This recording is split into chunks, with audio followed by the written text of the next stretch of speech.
नमस्कार मंडळी, कसे आहात तुम्ही सगळेजण? मजेत ना? आम्ही पण मजेत.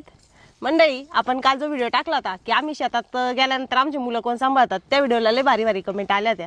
तर म्हणलं चला मंडळींची काही अजून शंका आहे त्या तरी दूर करावा. सगळ्यात महत्त्वाचा विषय म्हणजे मी म्हणलं होतं की आत्या आणि मी दोघी जणी मिळून गवत काढतोय, आत्याला एक वजं मला एक वजं.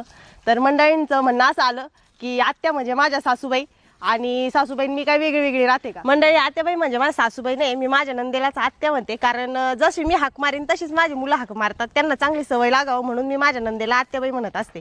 तर ही कन्फ्युजन तुमचं दूर झालं असेल. दुसरी शंका अशी होती की तुमच्या सासूबाई कुठे आहेत, तुमच्या सासूबाई तुमच्यात राहत नाही का? तर मंडळी, माझ्या सासूबाई माझे मिस्टर आणि माझ्या नंदबाई लहान होते तेव्हाच एक्सपायर झालेले आहेत, तर त्याच्यामुळे ते आमच्यासोबत नाही आहेत. तर ही शंका पण तुमची मिटली असेल.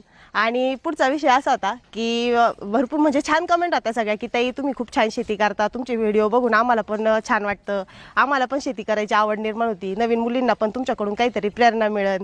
तर नवीन मुलींना तुम्ही काय सांगता? त्या शेतकरी नवरा नको म्हणतात, शेतकरी नवरा करायलाच नाही म्हणतात. तर मंडळी, मी एवढं सांगन का ही जी मानसिकता आहे की शेतकरी नवरा नको, ही त्यांच्या डोक्यामध्ये आई वडिलांनी भरवलेली. सगळ्यात आधी आपल्याला आपली मानसिकता बदलणं गरजेचं आहे. कारण मी म्हणजे बहुतेक ठिकाणी आता सोयरिकं जुळताना बघते तर त्यांच्या अटी असतात.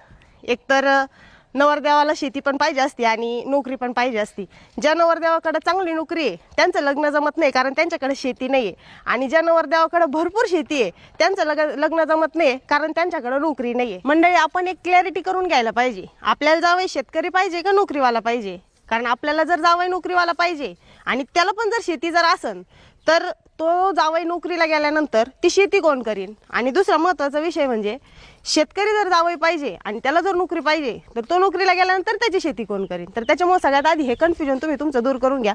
एकतर जावयाला तुमच्या शेती पा, नाही तर नोकरीवाला पा.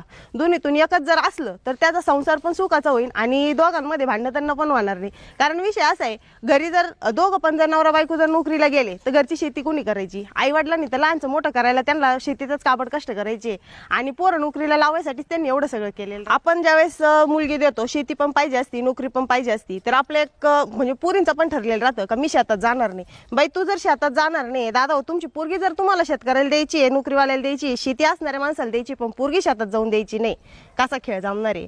आणि दुसरी मानसिकता अशी की मंडळींचं बहुतेक असतं का मला पोरगी नोकरीवाल्याला द्यायची आहे पण सून आम्हाला पाहिजे शेतीत काम करणारी. जावई आम्हाला असा लागतो का तो आमच्या मुलीला फुलासारखं ठेवीन पण आमच्या पोरांनी सुनाचा आपल्या बायकोचा बैल नाही झालं पाहिजे.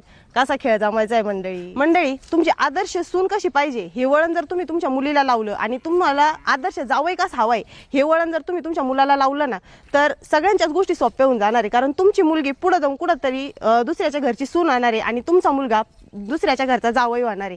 तर दोन्हींचं पण काय, तुम्ही नोकरी करा नाही तर शेती करा, फक्त हे कन्फ्युजन दूर करा, तुम्हाला शेतीवाला नवरदेव पाहिजे का नोकरीवालाच पाहिजे? कारण दोन्ही जर म्हणला तर कोणाचंच कल्याण होणार नाही, कोणाला लवकर नवरदेवावर भेटणार नाही. ज्यांना चांगल्या नोकऱ्या आहे त्यांच्याकडे शेती नाही आणि ज्यांच्याकडे शेती त्यांना नोकऱ्या नाही, त्याच्यामुळे सगळे तसेच बसलेले. मंडळी, शेती करून पैसा कमवा नाही तर नोकरी करून पैसा कमवा. आपण काही हजारो वर्ष राहायला आलेलं नाही, आता लईत लई 50-60 वर्ष जगात आहे, तिथून पुढे कुणी जगतही नाही. काय करायचं एवढा विचार करून?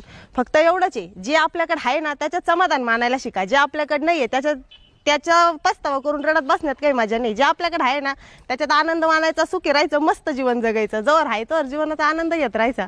तर चला मंडळी, आजचा व्हिडिओ तुम्हाला कसा वाटला मला कमेंटमध्ये नक्की सांगा. आवडला असेल तर व्हिडिओला लाईक, कमेंट आणि शेअर करायला विसरू नका. तसंच तुम्ही जर अजून आपला ID फॉलो केला नसेल तर लवकर ID फॉलो करून घ्या. आपल्या आता लवकरच 100K कंप्लीट होणार आहे. चला मग, बाय बाय.